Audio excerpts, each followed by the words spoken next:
you, Misty. We'll go ahead and turn to page 47. 세션 5로 들어가시고요. We'll do this session. 우리가 처음 세션을 하시고 20분 동안 쉬는 시간을 갖고요. 그 체육관의 옆에 커피가 있습니다. 그리고 나서 다시 두 번째 세션을 할 거고요.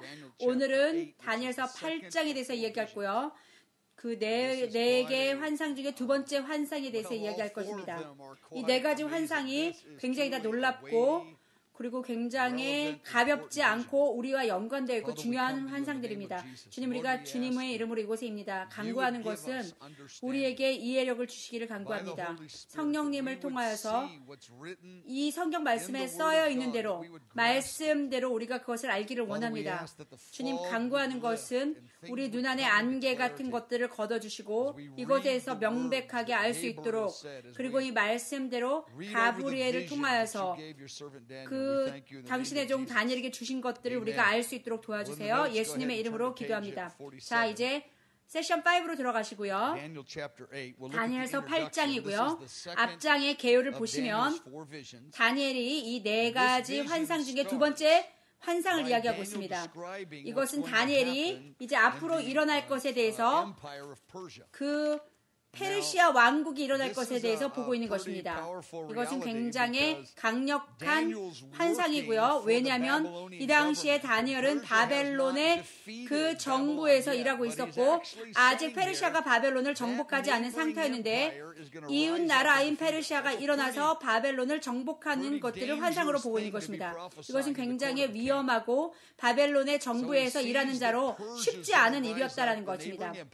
이 페르시아 현재로는 이란이고 바벨론의 현재는 이라크인데 그 이라크에 있는 그 유대인 선지자 다니엘에게 그 몇 년 뒤에 페르시아가 일어나서 바벨론을 점령하는 것, 정복하는 것을 보고 있는 것입니다.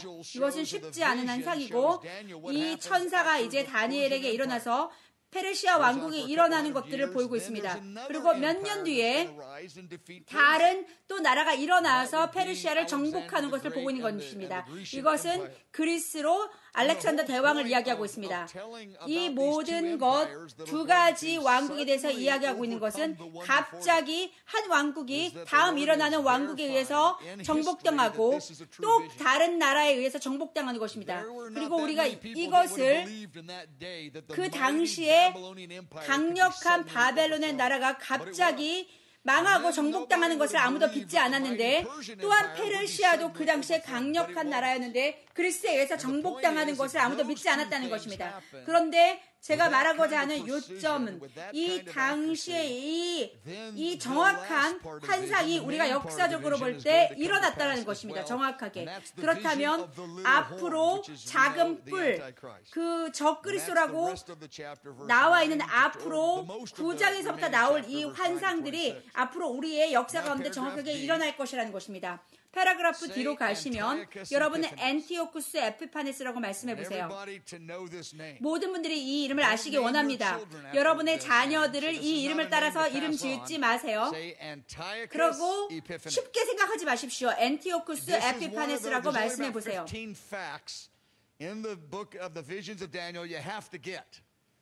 여러분, 이 다니엘의 환상이 계속 나오는 네 나라가 있습니다. 이것이 무엇이죠?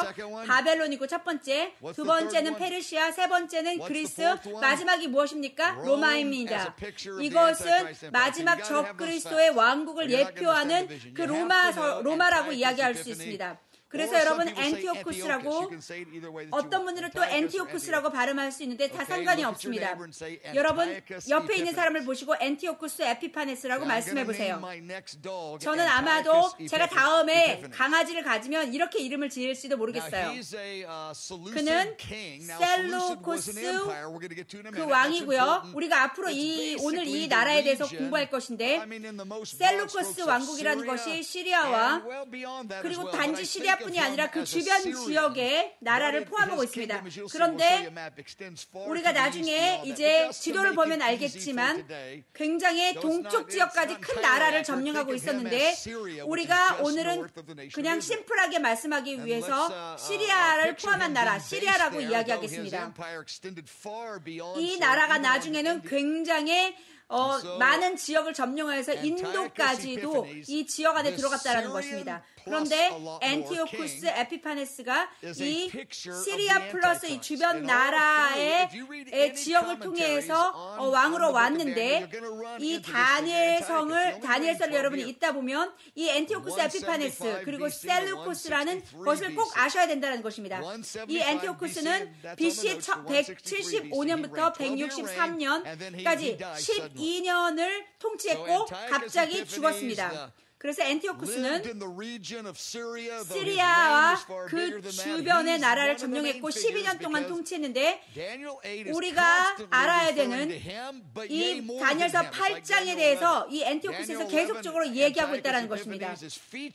엔티오쿠스가 대부분 이 엔티오쿠스에 대해서 이야기하고 있지만 이것에 대해서 더 많이 우리가 자세한 내용들을 알아야 된다는 것입니다. 왜냐하면 예표로 보여주는데 이 상세한 부분들이 완전히 적그리스도에서 이루어지는 반면 엔티오쿠스에서는 이 예언이 단지 부분적으로 이루어지기 때문입니다. 이 사람 이름이 뭐라고요? 다시 한번 말씀해 보세요. 여러분의 자녀들은 이 사람의 이름으로 짓지 마세요. 자, 2번으로 가시면 가브리엘은 마지막 때에 대한 환상을 다니엘에게 말해주기에 성경에 처음으로 등장합니다.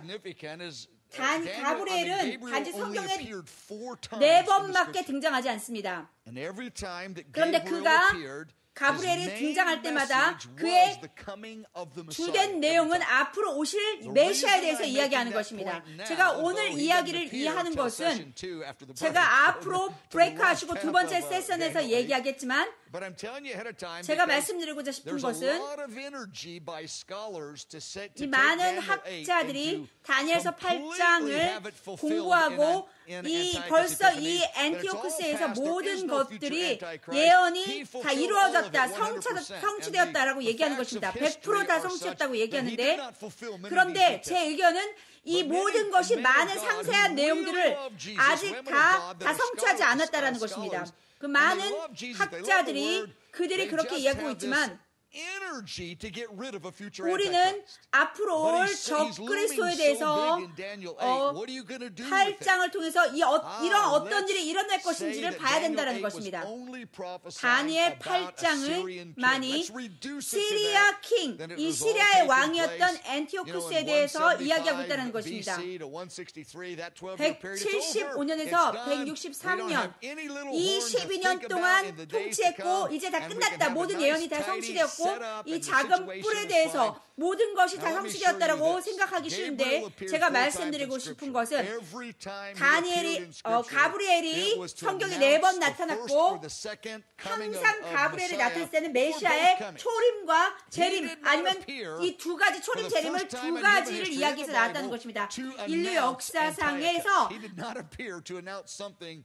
메시아가 아닌 다른 이방인이고 그리고 다른 이방인이 왕을 말하기 위해서 나타난 적이 없다라는 것입니다.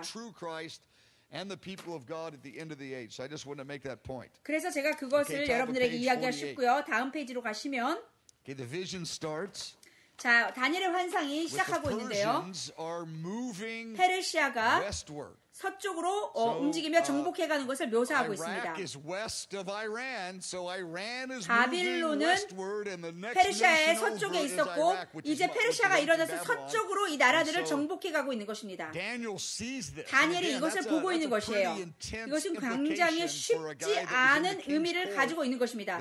그 당시 바벨론의 정부를 위해서 일하고 있는 그 다니엘에게 다니엘이 이 비전을 보게 되고 있는데 BC 551년이고요. 다니엘이 내가 환상을 보고 있다라고 얘기합니다. 내가 이 환상을 보는데 그것을 볼 때 내 몸이 그 수산성 그 페르시아의 성에 있다라고 얘기하고 있는 겁니다. 그 자기가 살고 있는 곳에서 멀리 떨어진 도시에 가 있는 것입니다.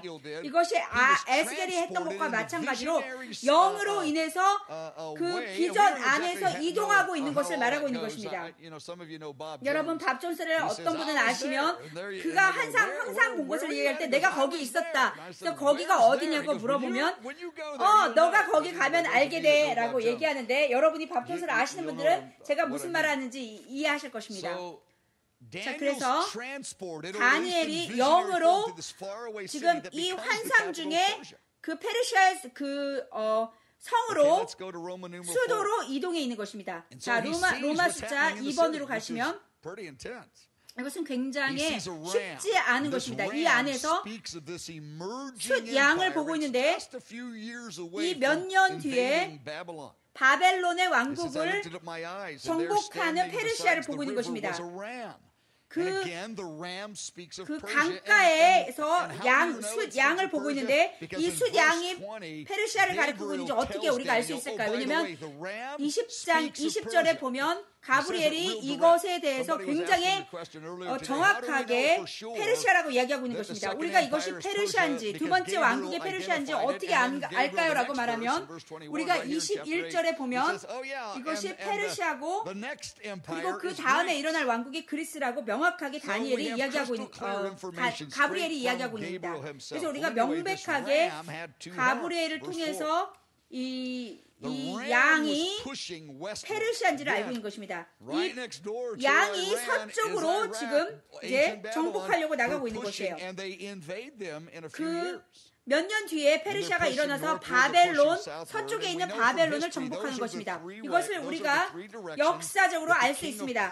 그리고 서쪽과 북쪽과 남쪽을 향해서 이 양이 받는다고 하는데 이 페르시아의 그 군사가 이 세 가지 방향으로 일어나서 다른 나라들을 정복했다는 것을 우리가 역사적으로 알 수 있습니다. 여러분이 앞에 나와 있는 이것에 관한 자세한 내용들은 노트를 통해서 알고 공부하시기를 바라요.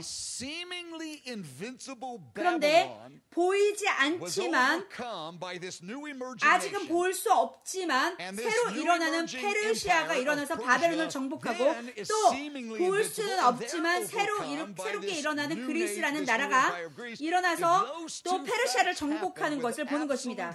이것은 우리가 역사적으로 이 일이 일어난 것을 우리가 알 수 있는 것입니다. 그래서 상징을 통하여서 여러 가지 자세한 내용들이 이것이 있는 것을 우리가 보는데 제가 말씀하고자 하는 관점은 페르시아가 그리고 또 그리스가 이렇게 강력했던 나라가 일어나서 또 사라졌다는 것입니다. 이것을 역사적으로 우리가 볼 수 있고 다니엘이 열린 환상으로 이 여러 가지 자세한 내용들을 보고 있습니다. 이것이 그 당시에는 그 정치적인 문제였지만 지금 현재 우리에게는 이것이 하나님의 우리에게 이것을 보여주는 그분의 열심으로 볼 수 있는 것입니다. 하나님께서 이 일을 행하시고 그리고 굉장히 명백하게 우리에게 말씀해 주시는 것은 처음부터 하나님이 이 모든 시나리오를 셋업하시고 그리고 이것이 정말로 환상이 실제로 일어났다는 것을 지금 살고 있는 우리가 현재로서 이것을 볼 수 있는 것입니다. 그래서 이것이 완전히 환상들이 이제 성취됐다면 이제 앞으로 이런 환상들 또한 성취될 것이라는 것을 우리가 알 수 있는 것입니다. 그리고 이제 또 다음 구절로 가시면 염소를 보는 거죠. 한 수염소가 서쪽에 와서 온 지면에 두루 다니며 땅이 닿지 않다라고 얘기하고 있는데 이것은 알렉산더 대왕을 얘기하는 것입니다. 이 알렉산더는 다른 어떠한 나라가 정복했던 것보다 빠른 군사적 승리를 이야기하고 있습니다. 그는 21살의 왕이 됐고요.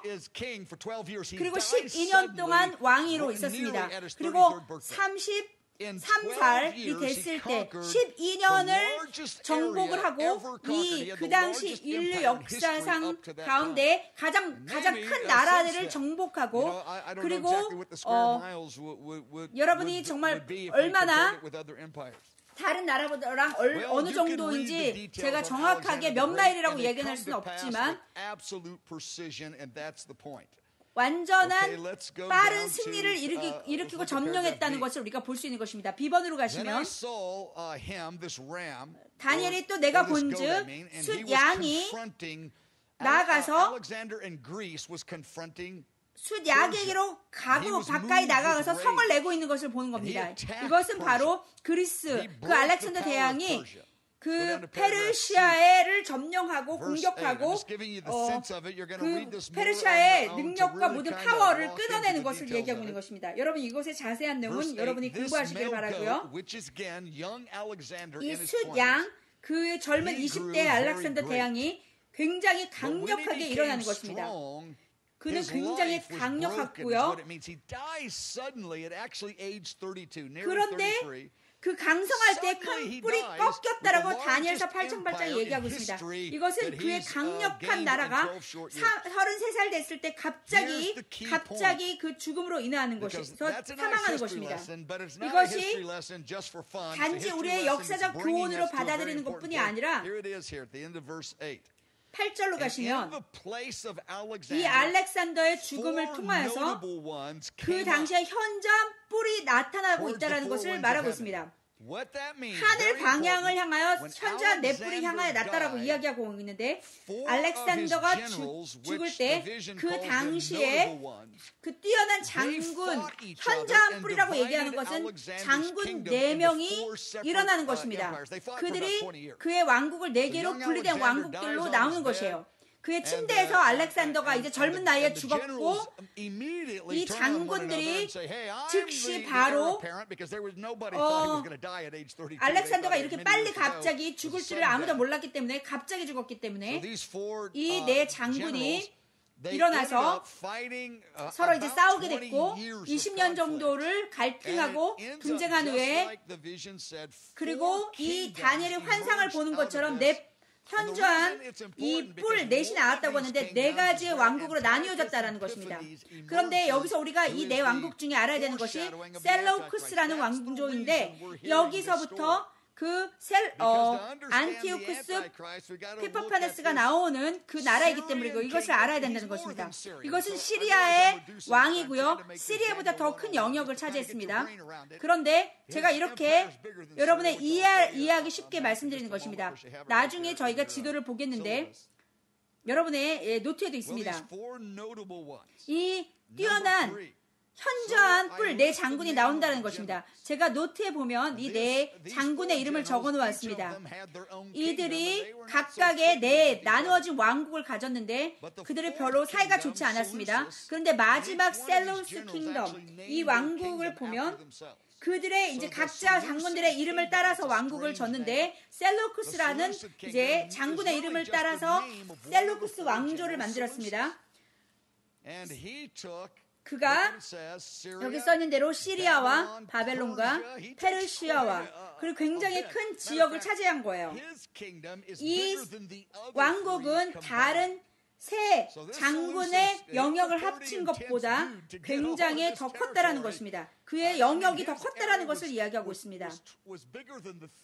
세 장군의 영역을 합친 것보다 훨씬 큰 왕국을 셀루쿠스 왕국이 차지하고 있었습니다. 엔타이오커스가 에피파네스가 여러분 다시 이름을 말씀해 보세요. 엔타이오커스 에피파네스가 이 셀루쿠스 왕으로부터 몇 세대 뒤에 이 왕이 이 나라의 왕이 되는 것입니다. 이 셀루쿠스 다이내스티 왕조로부터 나오는 것입니다. 여러분이 이것을 아셔야 되는 이유가 이 역사를 통해서 아셔야 되는 이유가 여러분이 다니엘서 8장을 공부하시다가 주석책이나 인터넷을 찾다 보면 반드시 이 셀루쿠스라는 이름이 나온다는 것입니다. 이 4명의 장군 중에 한 명이었다고 그의 셀루쿠스의 그 자손 중에 그 안티오쿠스라는 왕이 나오는데 적그리스도를 예표하는 왕이 나온다는 것입니다. 이 유대인의 선지자, 이 몇 세대 전에 있었던 다니엘이 이것을 보고 있는 것입니다. 자, 굉장히 중요한 이제 말씀이 있습니다. 자, 다니엘서 8장 9절인데요. 그중 한 뿔에서라고 하고 있습니다. 4가지 뿔 중에 한 뿔을 얘기하고 있는 것입니다. 이제 이것이 무엇인지 여러분 아시죠? 이게 셀루쿠스라는 것이죠. 이 4 왕국 중에 알렉산더 대왕이 그 그리스 헬라 제국에서 나온 그 4가지 왕국 중에 그 중에 하나인 셀루쿠스 여기에 작은 뿔이 나온다라고 얘기하고 있습니다. 바로 이 지역의 특정한 지역과 특정한 인종 가운데서 그 알렉산더 대왕의 그 영역에서 나오는 특정한 지역과 인종에서 적그리스도가 나온다는 것입니다. 제가 다시 얘기하겠습니다. 알렉산더 대왕이 4가지 왕국으로 나누어졌고 거기서 가장 큰 왕국이었던 셀루크스고 그것이 시리아 지역인데 그 적그리스도가 이 지역에서 그리고 이곳에 살고 있는 인종 가운데서 나오게 된다라는 것입니다. 이것이 남터키와 그리고 바사와 그리고 시리아와 이스라엘의 이 모든 지역을 합친 곳인데 이 작은 뿔이 이곳에서 나온다라는 것입니다.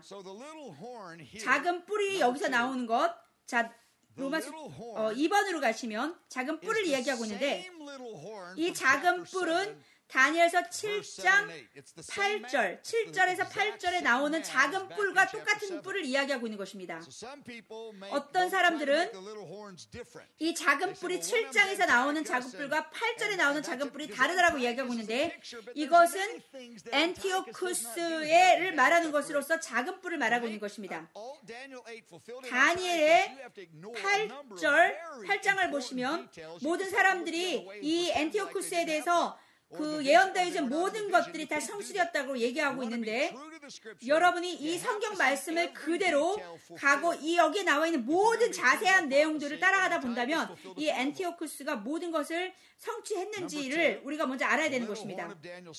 두 번째, 다니엘서 8장에 나오는 작은 뿔과 7장에 나오는 작은 뿔은 같은 것이라는 것입니다. 이것이 다니엘이 여기서 적그리스도로 그의 역할을 정의하며 활동을 묘사하기 위해서 그를 4번 언급하는데 다니엘서 7장에서 먼저 가장 언급되고 있습니다. 그의 그 성경적인 그 정의를 이야기하고 있습니다. 다니엘서 7장에. 그리고 다니엘서 8장으로 가시면 그 다니엘서 8장에 또 이 작은 뿔에 대해서 이야기하고 있다는 것입니다. 다니엘서 7장은 강조하는 것이 여러 가지 작은 뿔에 대해서 강조하고 있는데 굉장히 잔인한 본성과 그 열방들을 짓누르고 그가 그 왕들과 함께하는 그 역동적인 역할들을 그 7장에서 이야기하고 있습니다. 다니엘서 8장은 또 똑같은 작은 뿔로서 다른 국면을 얘기하고 있는데 적그리스도를 예표하는 것인데 이 엔타이커스가 이 어떤 모든 다니엘에서 얘기하고 있는 모든 예표들을 다 충족시킨 것이 아니라 어떤 부분을 성취대를 이루었습니다. 다니엘서 8장에서는 그의 공포스러운 그 잔인한 통치와 유대인과 예루살렘에 있는 성전에 있는 그의 활동들을 강조하고 있습니다. 그리고 11장으로 가시면 작은 뿔이 또 나오는데 그의 종교적인 그 행동과 그 여러 가지 종교적인 것들에 대해서 이야기하고 있는데 그것은 저희가 내일 공부하게 될 것입니다. 자, 패러그래프 3로 가시면 여기 8장에 나오는 작은 뿔에 대한 예언이 엔티오쿠스에 대해서 부분적으로 이루어졌습니다. 이 많은 학자들이 수많은 학자들이 그 성경을 연구하는 학자들이 다니엘서 8장을 공부하면서 이 모든 그 예언에 대한 것을 엔티오쿠스에게 다 예언이 성취됐다고 얘기하고 더 이상 앞으로 올 것과 연관이 없다고 결정지은 것들을 볼 수 있습니다. 많은 PhD 박사학위를 받고 그리고 히브리어도 알고 이런 사람들의 학자들이 이렇게 정의를 내려놨는데 여러분 그래서 이렇게 공부를 많이 한 사람들도 이렇게 결정을 내렸는데 내가 무엇을 알 수 있을까 이렇게 생각하지 마시고 이 성경은 모든 사람들이 알 수 있도록 적혀져 있다는 것입니다. 그래서 우리가 성경을 볼 때 상징을 생각하는 것은 성경 안에서 하나님의 성경 상징이라고 명확하게 표시되어지는 것만 우리가 상징으로 받아들이고 그렇지 않은 부분들은 우리가 정말로 일어날 일이라고 가치 있게 받아들이는 것이 우리에게 필요하다는 것입니다. 그래서 8장에 그 나오는 작은 뿔은 안티오쿠스에 대해서 부분적으로만 이루어졌습니다. 여러분 보시면 차트도 다 보실 수 있는데 셀레우크스 왕조를 보세요. 얼마나 큰지 굉장히 거대한 왕국이었습니다. 여러분 보시면 그 지도가 있는데 이 그린 초록색으로 표현되어 있는 나라가 셀레우시스 킹덤인데 이 세 나라를 합친 것보다 더 큰 강력한 그 어떠한 지역의 작은 능력을 갖고 있는 것이 아니라는 것입니다. 이 작은 것이 아니라 여러분 이 땅 가운데서 가장 큰 능력 그리고 큰 왕국에서 나온다는 것이에요. 그래서 이것을 제가 보여드리는 것입니다. 여러분이 그래서 안티오쿠스가 이 8장을 다 예언을 충족했다라고 그렇게 볼 수 없는 부분을 우리가 보는 것입니다. 이 셀루쿠스를 다스리는 왕으로 나왔는데 12년 동안 이 나라를 다스렸고 이 지역에서 적그리스도 같이 작은 능력을 갖고 있었는데 이제 점점점 큰 능력과 세력을 얻어서 갑자기 어느 순간에 이 모든 한순간에 한 단계에 큰 영향력과 능력을 장악하게 된다는 것입니다. 이것이 그래서 작은 뿔에서 이제 큰 뿔로 나가게 되는 것입니다. 주석에 보면 모든 것이 다 지나갔다라고 모든 예언이 다 성취됐다고 얘기하는데 이것은 단지 작은 뿔을 말하는 것이 아닙니다. 단지 이 셀루쿠스 왕조에서 나온 안티오쿠스에 대해서 작은 뿔로 우리가 말할 수 없는 것입니다. 그래서 우리가 짧은 시간에 잠깐 이것을 얘기하는데 여러분 잘 모르시고 다른 학자들이 얘기한 것을 듣고 겁을 먹거나 그리고 그냥 포기하지 않으시기를 원합니다. 여러분 이것은 굉장히 중요한 환상이기 때문에 앞으로 올 그 미래에 대한 중요한 환상이기 때문에 공부하시기를 원합니다. 자, 4번으로 가시겠어요? 페이지 7페이지입니다. 셀루쿠스 제국은 그 알렉산더 왕국 4개의 현저한 뿔 중에 하나였고요. 6번으로 가시면 그중 한 뿔에서 나온다고 합니다. 적그리스도는 그 알렉산더의 죽음에 일어나는 4개의 왕국 중 하나에서 나올 것입니다. 그리고 안티오쿠스 에피파네스는 셀루쿠스 계통에서 나왔다는 것입니다.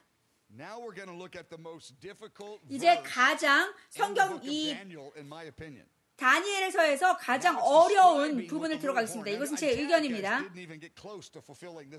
이것은 안티오쿠스가 이것을 완전히 충족했다고 볼 수 없습니다. 이것은 굉장히 이해하기 힘든 구절입니다. 그래서 저도 이것을 잘 정확하게 공부하고 있는 중이기 때문에 여러분에게 여러 가지 가능성을 제시하겠습니다. 다니엘서 8장 10장을 보시면 이 작은 뿔이 이제 커져서 점점 커져서 하늘 군대에 미칠 만큼 커지다고 이야기하고 있습니다. 어떻게 한 나라의 왕이 하늘 군대에 미칠 만큼 커질 수 있을까? 이것을 생각해야 되는 것입니다. 이 작은 뿔이 점점 커지다고 얘기했습니다. 하늘 군대에 영향을 미칠 만큼 커지고 있다라고 이야기하고 있습니다. 어떻게 이런 일이 일어날 수 있겠습니까? 그리고 나서 그 하늘의 군대를 땅에 떨어뜨린다고 얘기하고 있습니다. 그 하늘의 군대 몇을 땅에 떨어뜨린다고 얘기하고 있어요. 이 영적인 세계에 있는 능력에 대해서 이야기하고 있는 것입니다. 이 성경 말씀에서 그렇게 이야기하고 있습니다. 우리가 이것을 이해할 수 없다고 해서 상징적으로 이것을 이해하고 그냥 다 버려버리는 것이 우리에게는 위험하다는 것입니다. 이 영적인 세계에 있는 어떤 존재들에 대해서 이 땅에 떨어뜨리는 영향력을 가진다라는 것인데 안티오쿠스는 당연히 이러한 영향력을 가지고 있지는 않았습니다. 그래서 굉장히 적그리스도는 사탄과 함께 굉장히 밀접한 그리고 비밀스러운 관계를 가질 것입니다. 그리고 그의 영향력이 적그리스도의 영향력이 커질 것이고 그의 그 인간성 안에서 하늘의 그 군대의 영향력을 미칠 수 있도록 커져갈 것이라는 것입니다. 그리고 그 중에 몇을 땅에 떨어뜨린다라고 얘기하고 있습니다. 그래서 그가 하는 행동을 통하여서 이 하늘에 있는 어떤 존재들이 몇이 땅에 떨어진다는 것입니다. 저희가 이것을 이야기할 때 이게 무슨 뜻인가요? 여기에 말하고 있는 대로 우리가 이해한다면 이것은 정말 이해하기 힘든 것입니다. 다니엘, 여러분 근데 여기서 우리가 이해하기는 힘들지만 다니엘이 이렇게 이야기하고 있는 거예요. 제가 이것이 어떻게 저희가 이것을 잘 해석해야 될지는 모르겠지만 최소한 우리가 이것을 이해하려고 우리가 노력해야 되는 것입니다. 그 영적인 영역 가운데 어떤 그 군대적인 영역이 있다라는 것입니다. 그 영적인 영역 가운데 그 사단에 잡고 있는 그 영적인 악한 영들의 세계가 있다라는 것입니다. 이것이 사단의 그 악한 영적인 것과 영향력이 있다는 것을 말하고 있습니다. 그것들이 이제 이 땅 가운데 떨어질 것이라고 얘기하고 있는 것입니다. 이게 무슨 뜻인지 저도 정확하게는 모르겠지만 우리는 정확하게 이것이 무슨 뜻인지 알 수 있도록 고려해야 되는 것입니다. 이것이 또한 군대뿐이 아니라 별들 중에 몇을 땅에 떨인다고 얘기하고 있습니다. 여러분 하늘에 있는 별을 정말 가져다가 여러분이 발로 짓밟을 수 없습니다. 이것은 그래서 너무나 명확하게 상징이라고 말씀드릴 수 있습니다. 정말 물리적으로 여러분이 하늘에 있는 별들을 가져다가 땅에다 떨어뜨리고 발로 밟는다는 것은 저도 한 번도 해본 적이 없지만 여러분 너무 명확하게 우리가 이렇게 할 수 없다라는 것을 알고 있죠. 그래서 1번으로 가시면 이 호스트라는 것은 군대입니다. 이 군대는 그 영적인 영역과 관련이 있다라는 것입니다. 이 적그리스도가 나중에 이 영적인 영역에 있는 어떠한 존재들과 영역이 있다라는 것입니다. 이것에 대해서 우리가 이해하기는 힘들지만 명확하게 이것을 그냥 넘기는 것이 아니라 알려고 노력해야 된다는 것입니다. 그렇다면 하나님이 가지고 있는 하늘, 그 이스라엘을 이야기하고 있기 때문에 그 이스라엘을 떨어뜨린다는 것인가? 이것도 가능한 해석이라고 표현할 수 있습니다. 아니면 하늘의 군대가 성도들일까요? 그렇게 해석하시는 부분도 있기 때문에 그 핍박받는 성도들이라고 그렇게 저희가 또 표현할 수도 있을 것입니다. 아니면은 그 악한 군대, 하늘에 있는 악한 군대, 아니면 이스라엘, 아니면은 성도, 세 가지 다 가능한 해석이라고 우리가 얘기할 수 있습니다. 많은 신학자들이 이 여러 가지 다양한 의견을 갖고 있고 아무도 이것에 대해서 명확하게 이야기하고 있지는 않습니다. 그래서 제가 알렌도에게도 물어봤는데 알렌도 나도 이것에 대해서 아무것도 명확하게 얘기할 수 없습니다. 이제 그렇게 우리가 서로 이야기를 하기도 했습니다. 자, 2번으로 가시면 이것이 점점 커진다라고 얘기했습니다. 작은 뿔이 하늘 군대에 미칠 만큼 커질 것입니다. 이것이 하늘의 군대에 어느 정도 영향을 미쳐서 영의 세계에 연쇄 반응을 미치는 적그리스도의 활동을 언급하는 것으로 볼 수 있습니다. 이 땅 가운데 기도하는 것이 영향을 미치죠. 순교와 기도가. 그래서 아마도 타락한 천사들, 그 악한 영들이랑 어떠한 연관이 있을 것이라고 생각하십니다. 마지막 3년 반, 그 계시록 12장에 보시면 마지막 3년 반에서 정말 하늘의 영역 가운데 이러한 일들이 일어난 것을 우리가 볼 수 있습니다. 이것을 상징적으로 보지 않고 본다면 정말 영적인 세계에서 천사장인 미가엘이 다니엘서에도 미가엘 천사가 3번 정도 나왔죠. 언급이 되어 있는데 그 미가엘 천사장이 여기에 함께 연관되어 있다는 것입니다. 마지막 인류 역사의 3년 반 예수님이 재림하시기 전에 멸망에 가증한 것이 이 땅 가운데 섰을 때 그의 미가엘 천사와 그의 천사들이 그 악한 영들과 그 전쟁하는 것이 나오는 것입니다. 그리고 나서 그 천사의 그 군대가, 하늘의 군대가 이 악한 영들을 이 땅 가운데로 쫓아내는 것입니다. 그들이 굉장히 악한 군대가 화가 나 있을 것입니다. 왜냐하면 그 영적인 영역 가운데 그 악한 영들이 이 땅의 정세와 권세를 갖고 있었고 전략적인 그런 영향력을 미칠 수 있는 자리에서 그 미가엘 천사가 이제 일어나서 그들이 함께 전쟁을 일으킬 것이고, 그리고 문자적으로 정말로 이 악한 영들이 이 땅 가운데로 떨어질 것이라는 것입니다. 그 악한 영들, 디몬들. 그래서 이 땅 가운데, 이 땅 위에 정말 많은 제가 상상할 수 없는데 악한 영들이 이 땅 가운데로 떨어짐으로 인해서 군대가 정말 많은 악한 것들이 이 땅 가운데 일어날 것입니다. 그래서 악한 영의 군대가 전쟁 후에 이 땅으로 떨어짐으로 인하여서 이 땅 가운데서 이제 계시록 12장에서 그런 일들을 묘사하고 있는 것입니다. 그리고 그 사단이 굉장한 분노에 차일 것입니다. 왜냐하면 3년 반밖에 그의 시간이 남지 않은 것을 알기 때문에 강력하게 그가 할 수 있는 악한 일들을 이 땅에서 할 것이라는 것입니다. 그런데 가능하게 우리가 볼 수 있는 것이 이 계시록 12장을 통하여서 이 악한 영들이 이 땅 가운데 떨어지는 것을 볼 수 있으므로 우리가 그 하늘의 천사가 아니라 악한 영들이 이 땅 가운데 떨어지는 것이라고 이야기할 수 있겠죠. 자, 우리가 3번을 제가 얘기했습니다. 그는 거룩한 천사의 군대를 이 땅에 짓밟을 수 없죠. 그래서 적그리스도와 관련된 그 악한 영들이 이 땅 가운데로 떨어지는 것으로 우리가 볼 수 있겠습니다.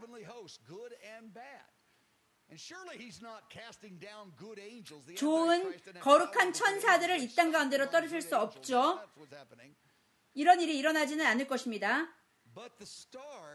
그리고 별들 중에 몇을 땅에 떨어뜨린다고 얘기하고 있습니다. 이 별들은 믿는 자들, 신실한 자들을 별들이라고 이야기하고 있습니다. 다니엘서 12장 3절에서 이야기하고 있습니다. 지혜 있는 자는 하늘의 별과 같이 빛날 것이다 라고 얘기하고 있어요. 그래서 이러한 사람들을 별일과 같이 빛나는 것이라고 묘사하고 있습니다. 또 아브라함과 이삭에게 이야기하고 있습니다. 내 씨가 크게 번성하여서 하늘의 별과 같다라고 얘기하고 있습니다. 그래서 이 별을 신실한 성도들이라고 얘기할 수 있는데 이 별들이 떨어지고 짓밟힌다라고 얘기한다면 이 별은 그 핍박받는 성도들이라고 이야기할 것입니다. 이들이 핍박 가운데 짓밟힐 것이라고 말하는 것처럼 보이고 있는 것입니다. 작은 뿌리 별들, 즉 성도들을 땅에 떨어뜨리고 짓밟을 것이라는 것입니다. 자, 이제 다음으로 가셔서 자, 11장을 보세요. 그리고 그 스스로 높아져서 군대의 준재를 대적한다. 이것은 예수님이죠. 그런데 엔티오쿠스는 예수님을 대적하진 않았습니다. 굉장히 교만한 자였죠, 엔티오쿠스가. 그리고 전쟁하는 자였지만 이렇게 하늘의 군대의 주제를 대적하지까지는 않았다라는 것입니다. 그런데 이제 11절로 가시면 이 적그리스도는 스스로 높아져서 매일 드리는 제사를 없애버렸다라는 것입니다. 3년 동안 그가 이 매일 드리는 제사를 없앨 것입니다. 엔티오쿠스도 일을 하긴 했습니다. 그리고 이 매일 드리는 이가 하는 죄악 때문에 이 이방인들 그들의 자유를 통해서 그들의 가지고 있는 군대와 모든 것을 그 적그리스도에게 내어줄 것이라는 것입니다. 왜냐하면 이것은 이스라엘만을 얘기하는 것을 넘어서는 모든 열방과 관계된 이야기를 이야기하고 있는 것입니다. 그래서 모든 군대들이 그 작은 뿔에게 적그리스도에게 주어질 것이랍니다. 주어질 것입니다. 그 작은 뿔에게 군사들의 모든 힘들이 주어질 것이고 그가 그의 가지고 있는 힘을 사용하여서 이제 매일 드려지는 그 제사를 없애버릴 것이라는 것입니다. 그리고 성소를 헐을 것이라는 것입니다. 엔티오쿠스도 일을 했지만 그렇지만 엔티오쿠스는 부분적인 성취를 이뤘을 뿐이고 이제 앞으로 일어날 적그리스도가 이것의 모든 것을 그 성소에서 일어나는 모든 날마다 드리는 제사를 스탑할 것이라는 것입니다. 자, 다음 페이지로 가셔서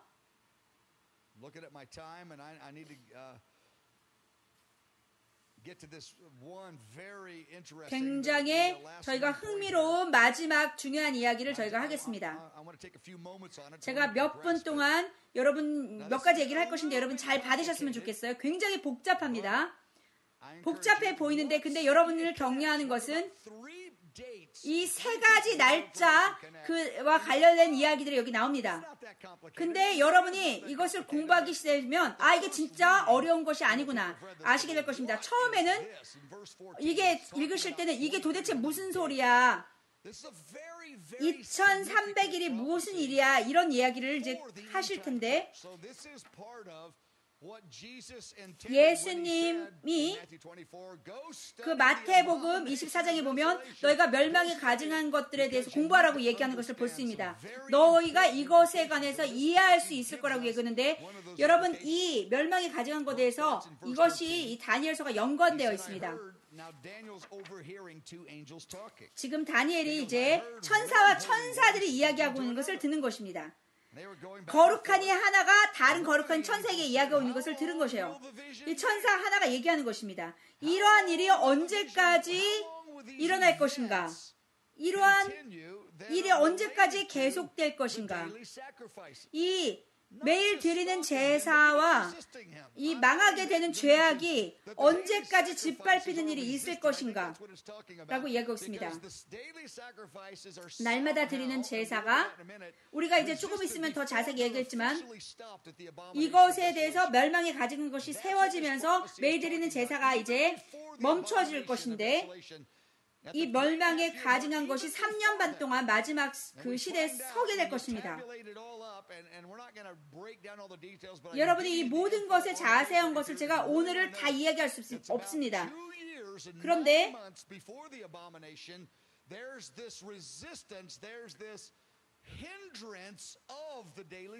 이 앞으로 이 매일 일어날 제사가 이제 드려지지 못하게 하는 일들이 드러날 것입니다. 적 그리스도가 이스라엘을 이제 어려운 시간을 함께 가지면서 평화를 추구하는 왕으로 왔는데 그 멸망에 가져간 것이 쓰기 전에 이러한 일들을 멈추게 하고 날마다 드리는 제사를 스탑하게 하는 일들이 일어날 것입니다. 이것이 너무나 저에게 명백하겠다라는 것입니다. 여러분이 굉장히 흥미로운 얘기이기 때문에 여러분이 두세 명이 함께 모이셔서 이것에 대해서 공부하시고 대화하시고 이것을 공부하신 힘을 얻으시기를 바랍니다. 이것이 아마 여러분이 그렇게 공부하신다면 정말 좋을 것입니다. 여러분이 공부하셔서 선생님들에게 가르치는 사람들에게 이것이 어떻게 된 것인지 자세하게 물어보시고 질문하는 일들이 얼마나 좋은 것인지 모릅니다. 자, 그래서 우리가 함께 성경 구절로 다시 돌아갈게요. 거룩한 천사 한 명이 다른 천사에게 또 이야기하고 있는 것입니다. 이 일이 언제까지 계속될 것인가? 이 죄악이 이 멸망하게 하는 죄악을 이야기하고 있는데 이것이 죄악들이라고 복수로 얘기하지 않고 단수로 영어로 보시면 트래그레션이라고 죄악이라고 이야기하고 있기 때문에 이것이 너무나 명확하게 멸망에 가증한 것이라고 저희가 얘기할 수 있는 것입니다. 이 일이 얼마나 매일 드리는 제사가 언제까지 멈춰질 것이고 멸망에 가증한 것이 서 있을 것인가? 그리고 이 성소가 언제까지 그리고 이 백성들이 언제까지 내어주고 짓밟히는 일이 계속될 것인가 라고 이야기하고 있습니다. 그리고 그때 한 천사가 다니엘에게 이야기하고 있어요. 이것이 2300 주야까지라고 얘기하고 있어요. 다니엘이 듣는 거예요. 2300일 동안.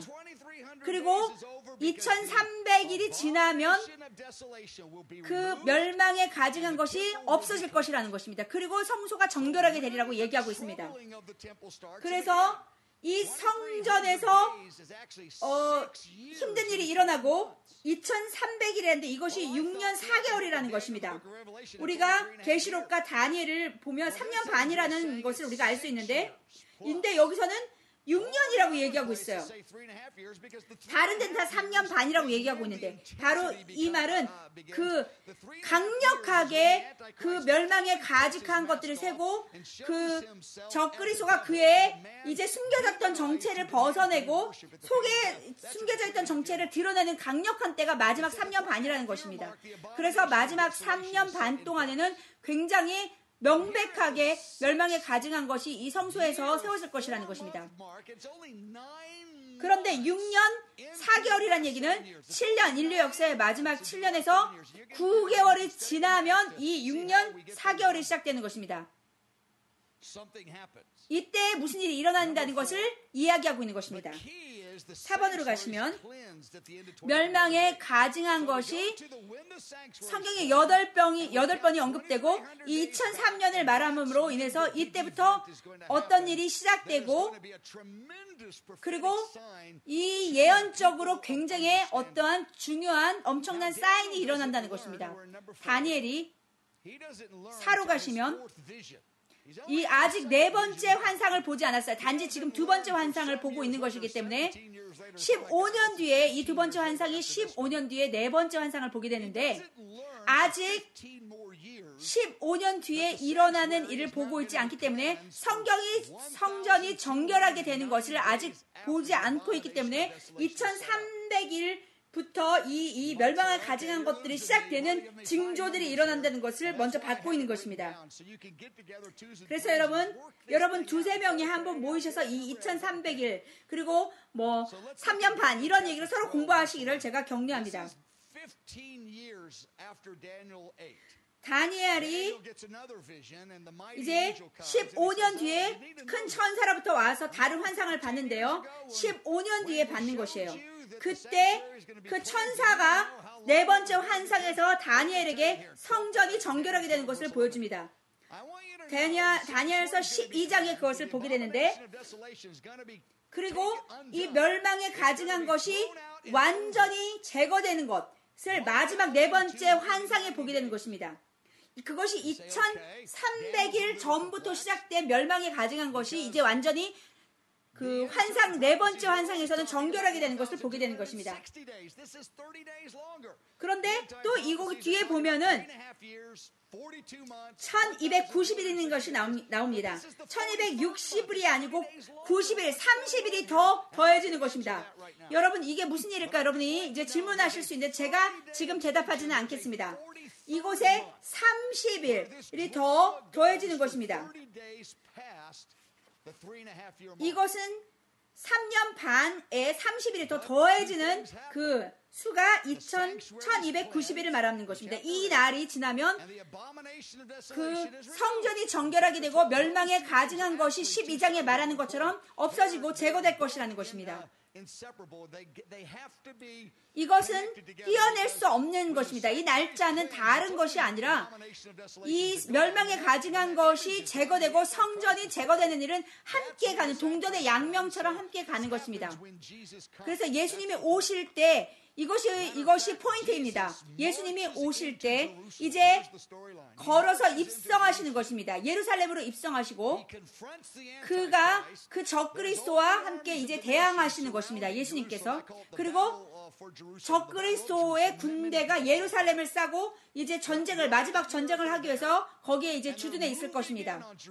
그리고 그 예루살렘을 차지하기 위해서 이제 그 마지막 그 적그리스도의 군대들이 거기 주둔해 있을 것이고 예루살렘은 이제 마지막 숨을 이제 몰아쉬고 있는 것입니다. 그럴 때 정말 위대한 그 다윗의 자손이신 단지 다윗의 자손이실 뿐이 아니신 위대한 예수님 왕께서 오셔서 적그리스도를 골리앗을 무찌르는 것처럼 이제 물리치실 것이라는 것입니다. 그리고 마지막 때 그 적그리스도가 이제 잡히게 되어서 그리고 이제 영원한 불못으로 들어가게 될 것이라는 것입니다. 예수님께서 그 이제 마지막에 예루살렘에 들어올 때 이 유대인의 리더들이 찬송하리로다 주의 이름으로 오시는 이여라고 그를 맞이할 것입니다. 왜냐하면 예수님이 그렇게 얘기하셨기 때문에 너의 입으로 그렇게 찬송하고 받아들이기 전에 오지 않을 것이라고 얘기하셨기 때문에 예수님이 그렇게 오실 때 이스라엘의 리더들이 찬송하리로다 얘기할 것입니다. 그 시편 27편에서 이렇게 하고 있습니다. 그 문들을 열어라. 그가 누구신가? 그 영광의 왕, 그리고 그 전쟁에 능하신 왕 예수님이 들어오신다. 그가 모든 그 마지막 때 적그리스도와의 그 군사, 그 전쟁에서 그들을 파하고 이제 그 예루살렘으로 들어오실 때 유대인의 리더들이 그 찬송하리로다 주의 이름으로 오시는 이여라고 그를 찬송하며 예수님을 맞을 것이라는 것입니다. 예수님께서 성전을 그리고 정결하시고 그 자신이 직접 그리고 그 도시에서 이제 완전히 다스리시는 왕으로 왕관을 받으실 것이라는 것입니다.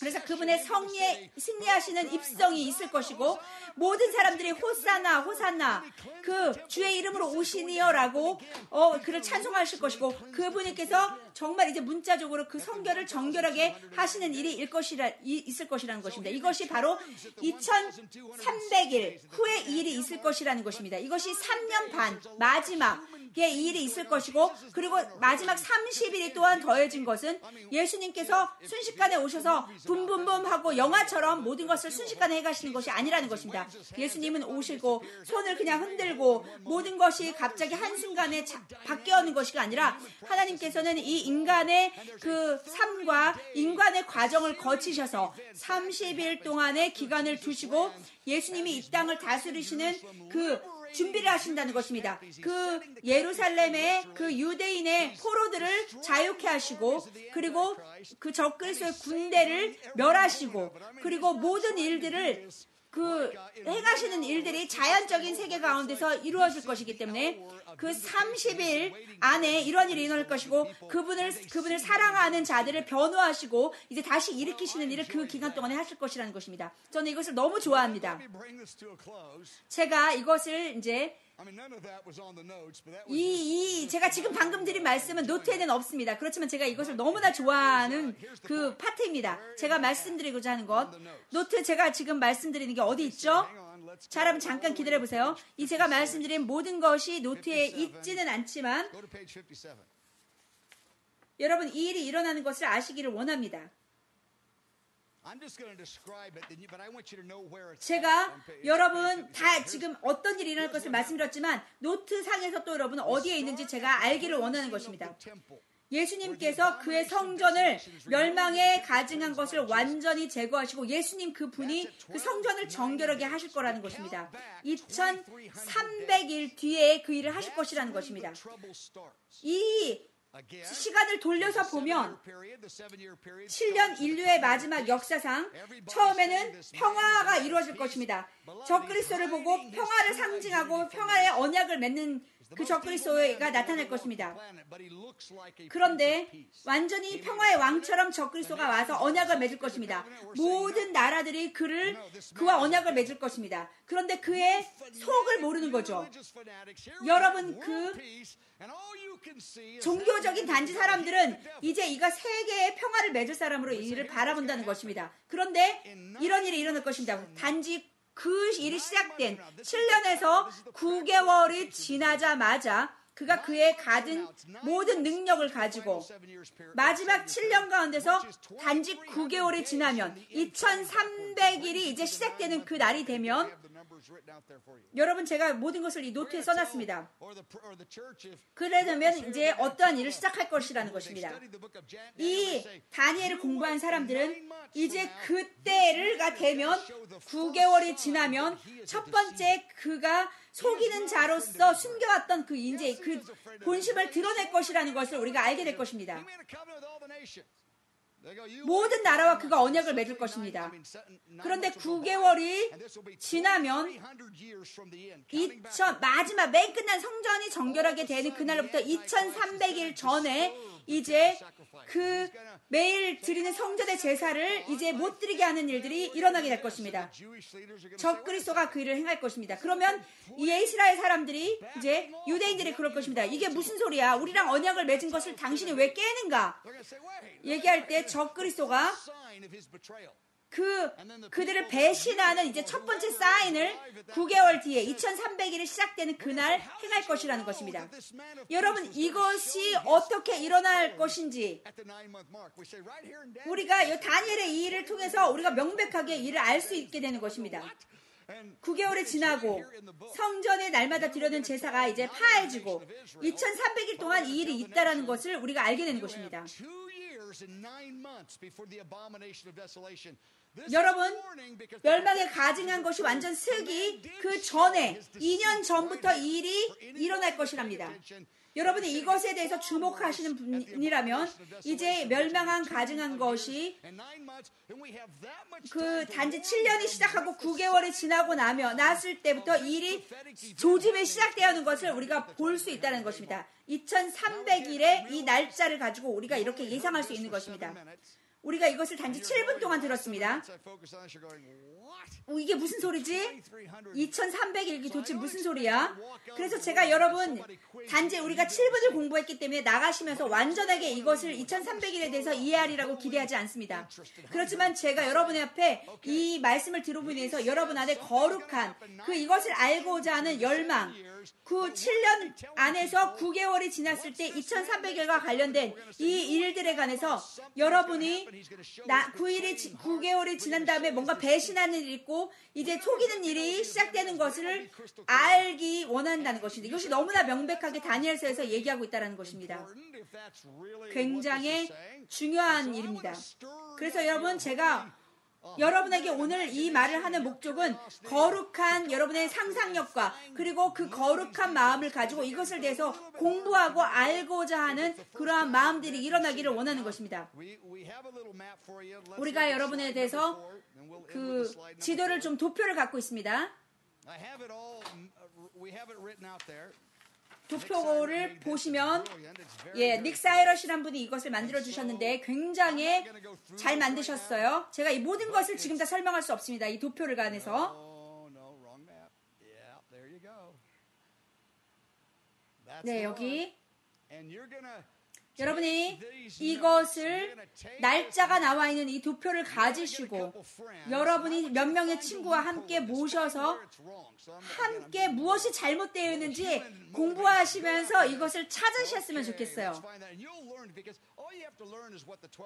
여러분이 2300일이 뭔지 그리고 1260일이 무엇이고 1290일이 무엇인지 이렇게 이 도표를 보시면서 공부하시게 되면 별로 어렵지 않은 것을 느끼실 것입니다. 이것을 보시면 나 이제 알겠어. 이해가 되는구나 라고 분명히 이해하게 되실 것입니다. 자, 아멘. 우리가 이제 여기서 마치고 이제 쉬는 시간을 갖겠습니다. 20분간 쉬시고 우리가 오셔서 다니엘서 다음 비전인 그 8장을 공부하시겠습니다.